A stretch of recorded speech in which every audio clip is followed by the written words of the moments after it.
ಎಲ್ಲರಿಗೂ ನಮಸ್ಕಾರ. ಮತ್ತೊಂದು ವಿಡಿಯೋಗೆ ಸ್ವಾಗತ. ಬಿಗ್ ಬಾಸ್ ಸೀಸನ್ 11 ಇವತ್ತಿನ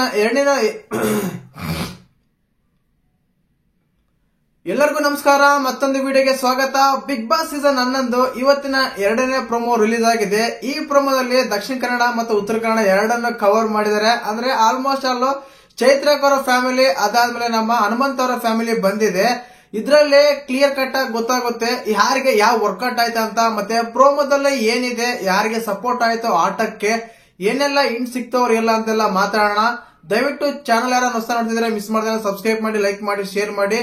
ಮೊದಲನೇದಾಗಿ ಚೈತ್ರಕ್ ಅವರ ಫ್ಯಾಮಿಲಿ ಬರ್ತಾರೆ ಬಿಗ್ ಬಾಸ್ ಮನೆ ಒಳಗಡೆ. ಚೈತ್ರಕ್ ಅವರು ತುಂಬಾ ಸೆಂಟಿಮೆಂಟ್ ವರ್ಕೌಟ್ ಆಗುತ್ತೆ ಅನ್ಸುತ್ತೆ. ಯಾಕಂದ್ರೆ ಅವರು ಒಂದು ಡೈಲಾಗ್ ಹೊಡಿತಾರೆ. ಅಂದ್ರೆ 3 ಜನ ಹೆಣ್ಮಕ್ಳು ಇರ್ತಾರೆ, ಗಂಡ್ ಮಕ್ಳು ಮನೇಲಿ ಯಾರಿಲ್ಲ, ಅಪ್ಪ ಅಮ್ಮನಿಗೆ ಬೆಂಕಿ ಗಿಡಕ್ಕೆ ಯಾರಿಲ್ಲ ಅಂತೆಲ್ಲ ಮಾತಾಡ್ತಾರೆ. ಬಟ್ ಕೆಲವರು ಮನೆಗಳಲ್ಲಿ ಪ್ರಾಬ್ಲಮ್ಸ್ ಎಲ್ಲ ಈಗಿರ್ತವೆ. ಬಟ್ ಅಲ್ಲಿ ಏನಾಗುತ್ತೆ ಅಂದ್ರೆ ಕ್ಲಿಯರ್ ಕಟ್ ಆಗಿ ಆಟ ಅಂತ ಬಂದಾಗ ಸಪರೇಟ್ ಆಗುತ್ತೆ, ವ್ಯಕ್ತಿತ್ವ ಅಂತ ಬಂದಾಗ ಸಪರೇಟ್ ಆಗುತ್ತೆ. ಬಟ್ ಮನೆಯಲ್ಲಿ ಅಂತ ಬಂದಾಗ ಅವರು ಅನುಭವಿಸಿರುವ ಒಂದು ನೋವುಗಳು, ಅವರು ಆಗಿರುವ ಒಂದು ಮನಸ್ಸಿಗೆ ಆಗಿರೋ ಗಾಯಗಳನ್ನ ಹೇಳ್ಕೊಳಕ್ಕೆ ಸರಿಯಾದ ಸಮಯ ಅನ್ಸುತ್ತೆ. ಅದೇ ರೀತಿಯಾಗಿ ಚೈತ್ರಕ್ ಅವರು ಹೇಳ್ತಾರೆ, ನಮ್ಮ ಮನೆಯಲ್ಲಿ ಯಾರು ಗಂಡ್ಮಕ್ಳು ಇಲ್ಲ, ಇವಳೇ ಚಿಕ್ಕವಳು, ಇವಳು ಹುಟ್ಟಾಗ್ಲಿ ನಂಗೆ ಸಮಸ್ಯೆ ಉಂಟಾಗಿದ್ದು ಅಂತೇಳಿ.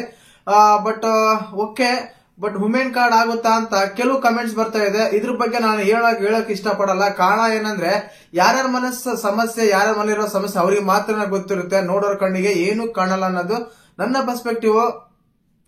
ಇನ್ನೊಂದು ಹೇಳಬೇಕಂದ್ರೆ ಇಲ್ಲಿ ಕಳೆದ ವಾರ ಎಲ್ಲಾ ವಾರಗಳು ಕಳಪೆ ಅಂತ ಕೊಡ್ತಾ ಇದ್ರೆ ನೋಡೋರ್ ಮನೇಲಿ ಕೂಡ ತುಂಬಾ ಬೇಜಾರಾಗುತ್ತೆ.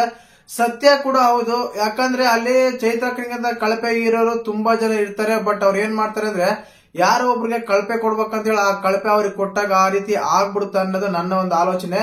ಅದೇ ರೀತಿಯಾಗಿ ಬಿಗ್ ಬಾಸ್ ಕಡೆಯಿಂದ ಒಂದು ಉತ್ತಮವಾದ ಒಂದು ಅವಾರ್ಡ್ ಕೊಟ್ಟಿರ್ತಾರೆ. ಅಂದ್ರೆ ಇದು ಮೆಡಲ್ ಕೊಟ್ಟಿರ್ತಾರೆ ಚೈತ್ರ ಅವರ ಫ್ಯಾಮಿಲಿಗೆ.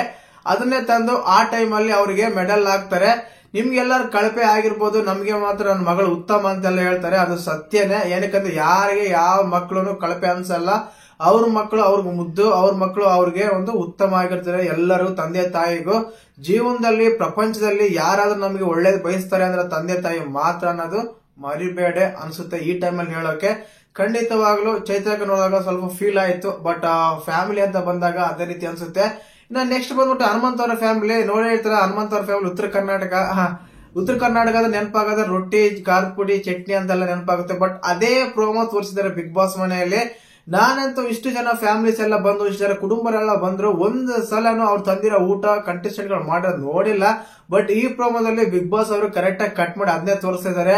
ಅಲ್ಲಿ ಜೋಳದ ರೊಟ್ಟಿ, ಹುಂಚೆ ಚಟ್ನಿ, ಖಾರದ ಪುಡಿ ಎಲ್ಲ ಹಾಕಿ ರೊಟ್ಟಿ ಊಟ ಮಾಡಕತ್ತಾರೆ. ಬಿಗ್ ಬಾಸ್ ಅವ್ರು ಹೇಳಕೋತಾರೆ ಹನುಮಂತ ತಂದೆ ತಾಯಿ ಊಟ ತಂದಿದ್ದಾರೆ, ಊಟ ಮಾಡಿ ಅಂತ. ಅಂದ್ರೆ ಲೆಕ್ಕ ಹಾಕು ಆ ಒಂದು ಪ್ರೋಮೋ ಕಟ್ ಮಾಡಿದ್ರೆ ಅಂದ್ರೆ ಎಪಿಸೋಡ್ ತುಂಬಾ ಹೈಲೈಟ್ ಆಗಿರುತ್ತೆ ಅಂತ ಅರ್ಥ. ಆ ರೀತಿಯಾಗಿ ಎಲ್ಲರೂ ಊಟ ಮಾಡಿಸ್ತಾ ಇದ್ದಾರೆ.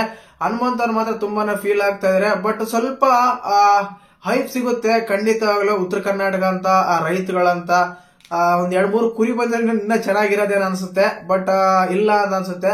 ಆ ಪ್ರೋಮೋ ನೋಡಿದಾಗ ಆ ಚೈತ್ರಕರಿಗೆ ಸೆಂಟಿಮೆಂಟ್ ವರ್ಕೌಟ್ ಆಯ್ತು, ಹನುಮಂತ್ ಅವರಿಗೆ ಹೈಪ್ ಸಿಕ್ತು ಇದರಿಂದ ಅಂತ.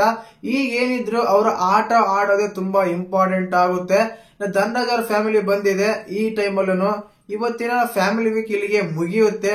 ಇನ್ನ ಉತ್ತಮ ಕಳಪೆ ಕ್ಯಾಪ್ಟನ್ ಅನ್ನೋದೇ ಮುಖ್ಯ ಆಗಿರುತ್ತೆ. ಅಪ್ಡೇಟ್ ಬೇಗ ಕೊಡ್ತಾ ಇರ್ತೀನಿ. ದಯವಿಟ್ಟು ಚಾನಲ್ ಯಾರು ಹೊಸ ನೋಡ್ತಿದ್ರೆ ಮಿಸ್ ಮಾಡ್ತಾನೆ ಸಬ್ಸ್ಕ್ರೈಬ್ ಮಾಡಿ, ಲೈಕ್ ಮಾಡಿ, ಶೇರ್ ಮಾಡಿ. ಜೈ ಹಿಂದ್, ಜೈ ಕರ್ನಾಟಕ. ಮತ್ತೆ